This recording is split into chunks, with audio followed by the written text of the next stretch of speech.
Okay, this is Brant from tradeguild.blogspot.com again. Now we're about 12:45, early in the morning of November 10th. So we just got done looking at the Dow, the S&P, and the Nasdaq, and the mid caps for the S&P.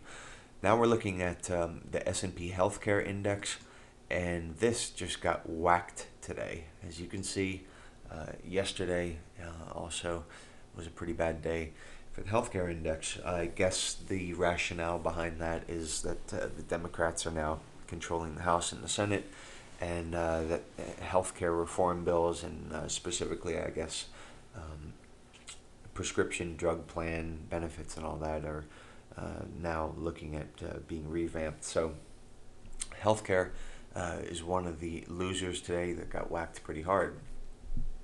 And I just want to show you one other healthcare index because we can see some volume on that one. And let me pull up the symbol here. This is kind of a funny one. And here it is, the New York Stock Exchange Healthcare Index. Actually, no, I don't have the volume for that. But anyway, again, it just got whacked again today, down 2.45% on an index. So that's, indexes aren't known for really their volatility. At least this one's not. And you can see how big that move was. So healthcare got whacked. And also, last night, I talked about the semiconductors. I said, the breakdown through that 50-day moving average was worrisome. And today we got some more bad news. We got a engulfing candle right there, and I'm going to go into a little more explanation of that, and big negative volume here. A couple other things that I'm going to show you, but first let's take a look at that candlestick, and I'm going to zoom in. These two candlesticks right here represent a bearish engulfing pattern. Typically you would see it, a bearish engulfing pattern at a rally like this, and then the next candle would just swallow this one up.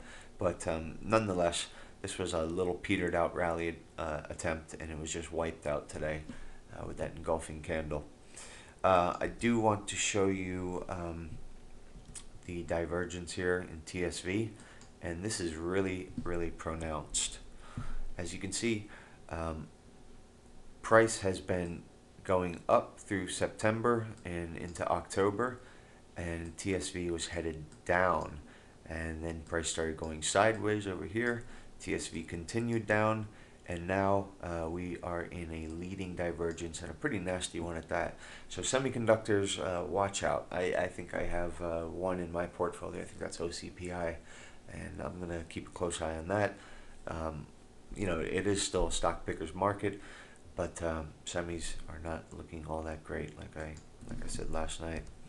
Next up is, let's see if I can get this right, DXY0 instead of okay, here's the US dollar index, and we had some weakness today in the US dollar. And who benefited from that weakness in the US dollar? Gold stocks, steel stocks all look cheaper on the weaker dollar, and energy benefited. So we're going to start taking a look at some of those ideas and see if we can find something that we can capitalize on. I'm going to pull up USO, which is the United States Oil ETF Fund. And what I like about this is, we have this downtrend that was going on down in here, and we had a big low in MACD. We made a new low over here, a shallower low, and then when we get down to our final low, MACD is actually up here in positive territory. That's a very nice divergence in MACD. That's typical of a reversal.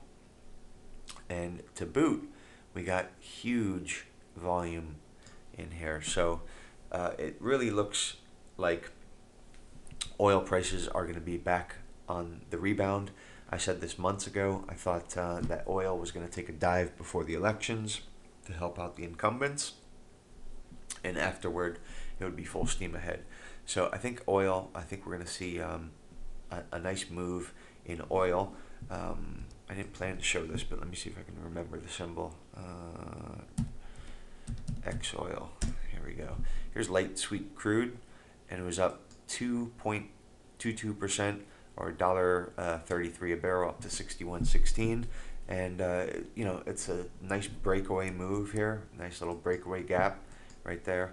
So oil is, in my opinion, on the rebound, based out through October and into November.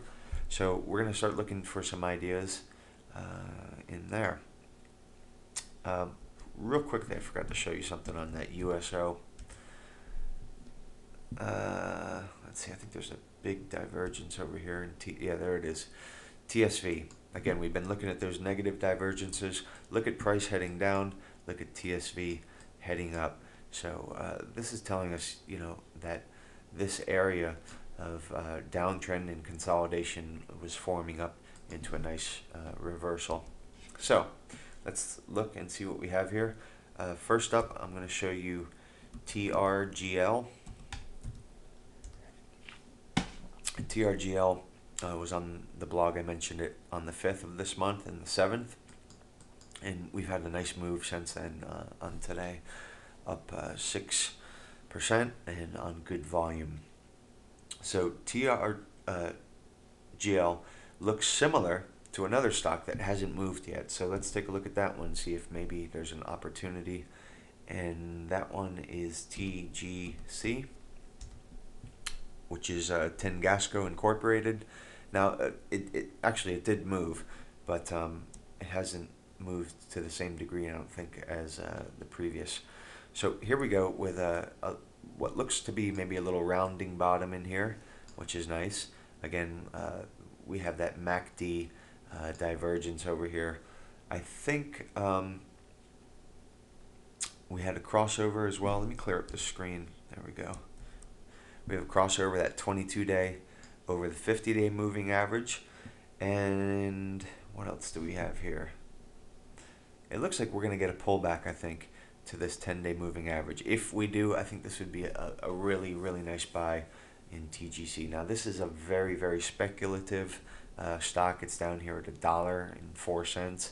So beware of that when you're assessing your risk on that. Let's take a look at another one. And this is going to be MPET, which has also been mentioned recently on the blog. And again, this is another one that has shaped up recently, and you know, we've gotten some really nice volume in here. This is what caught my attention. This is why I brought it to you the other day. And today we had really nice volume and not much of a move. We had higher prices up here to about $1.42. They were rejected, and it came back to form this long-legged doji. I still think this is kind of an interesting stock. Again, very, very speculative.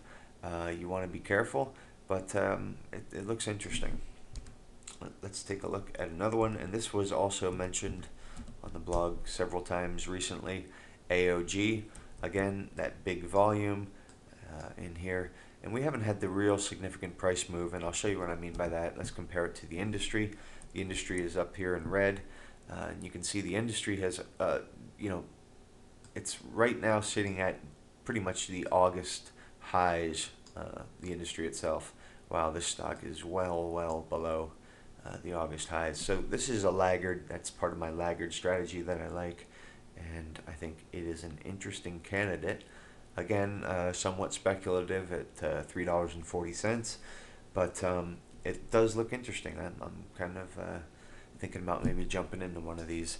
I'm going to come back with one final video. There won't be much on it. It'll be real quick, but we're going to look at some ideas in gold stocks.